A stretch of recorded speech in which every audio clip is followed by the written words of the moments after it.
Welcome to Tales from the Trenches, Season 4. Today, I'm talking with Amanda Smith.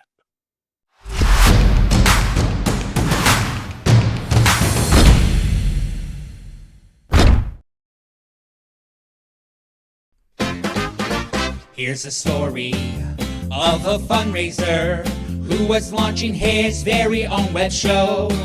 Each episode is very short due to edits, so it can really flow. Here's a story of a podcast guest star who was busy raising money of their own. They were each great in their own way, fundraising in the zone. Till the one day when Jack asked a guest to join him, and they knew it was much more than a jest, that these guests must somehow form a resource. That's the way they all became the podcast guests. The podcast guests. The podcast guests. That's the way they became the podcast guests.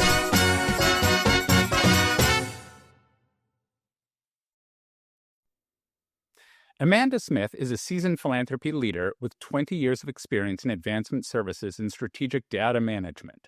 As executive director at Lehigh Valley Health Networks, she has significantly enhanced donor pipelines and fundraising performance. With both an MBA and an MPA, Amanda combines academic expertise with practical experience for nonprofit organizations. Her achievements include increasing a donor pool by 1,455% in just 3 years. Recognized in the Association of Healthcare Philanthropy's 40 Under 40, Amanda excels in leveraging data-driven strategies to drive philanthropic successes, focusing on coaching fundraising teams and optimizing major gift strategies. So, Amanda, welcome. Thanks, Jack, for having me. So you've been in the business for over 20 years. Yes, thank you for that reminder. Yeah.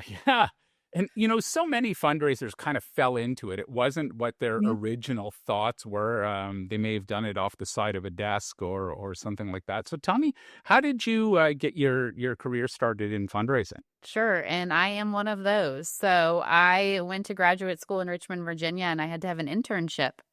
And so I found one in the corporate and foundation relations office and was doing a lot of prospect research and looking for grant opportunities for the university.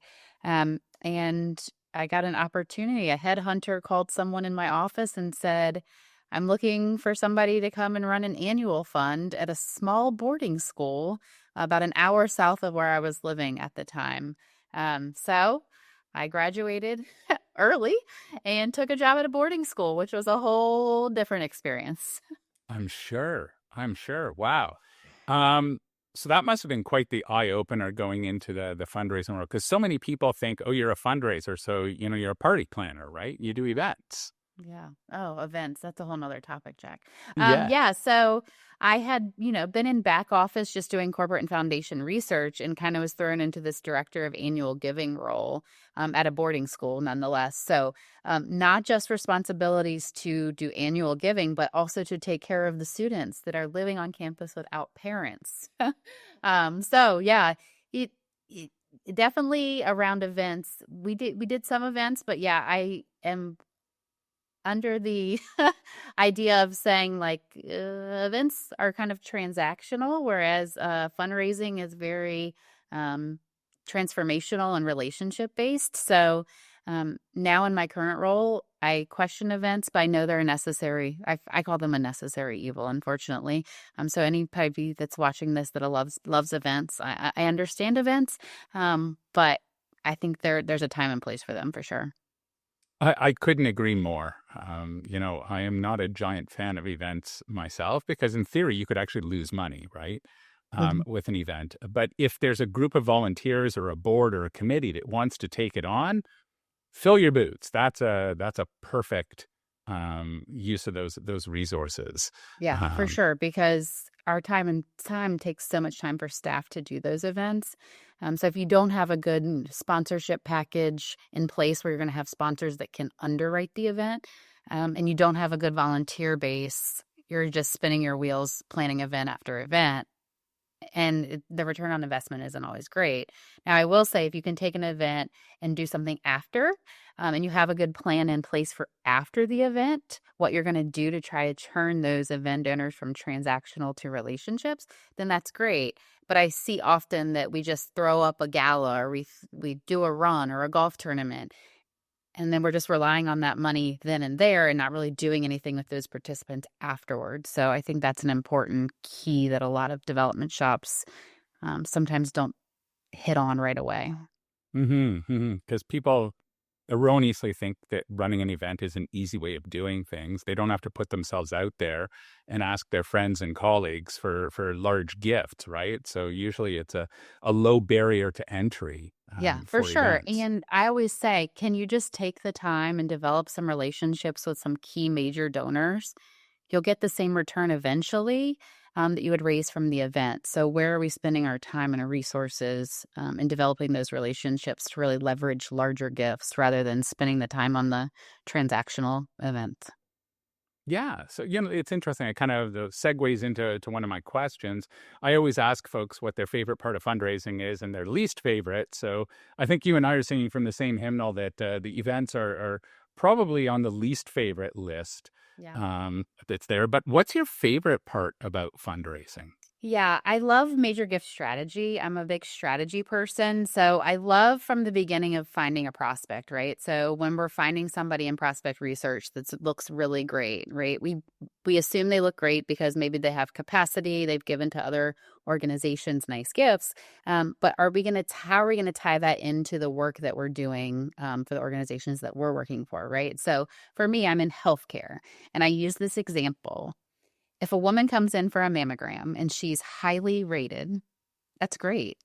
But what is her affinity to give to us just because she had a mammogram? It's kind of like you go to your dentist. Do you give your dentist, you know, money every time you go to see him? Yes, you pay the bill, but you're not giving him a philanthropic contribution.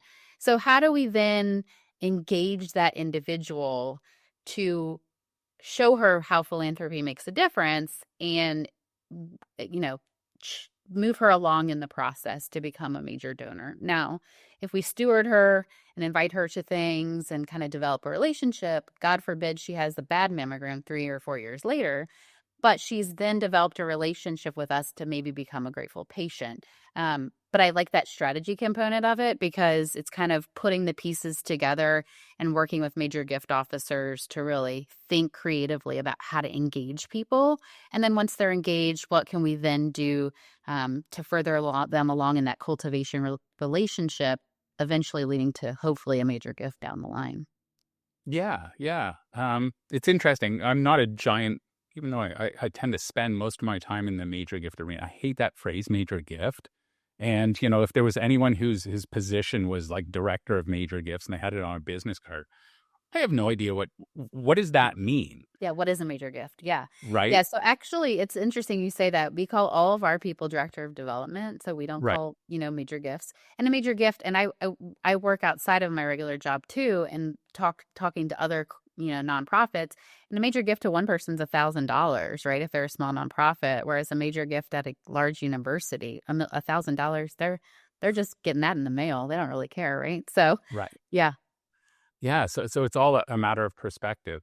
It's interesting. So I worked for a hospital in Canada for 4 or 5 years, and we have the Canadian health system, which are ridiculously high rates of tax go to pay.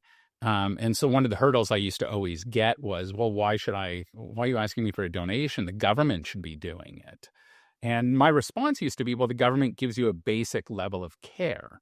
You don't want that, right? The government also gives you a basic level of income. You get unemployment, insurance if you're not able to do it. You don't want to live on that either, right? You want something a little bit better.